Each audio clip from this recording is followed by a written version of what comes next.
Tervetuloa Riikin Voimaan!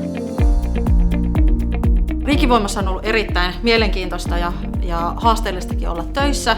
Olen tykännyt kovasti ja parasta tässä Riikin Voimassa on kivat työkaverit ja tosiaan ne monipuoliset työtehtävät.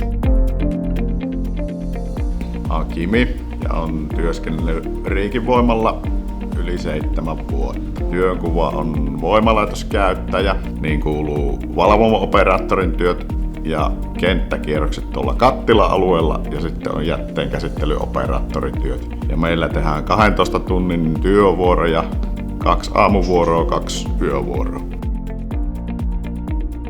Tarjoamme henkilöstöllemme myös kilpailukykyisen palkan ja hyvät henkilökuntaedut. Meille tehtäviä on sekä kunnossapidon että tuotannon osalta tarjolla, eli tervetuloa tänne Riikin Voimalle töihin.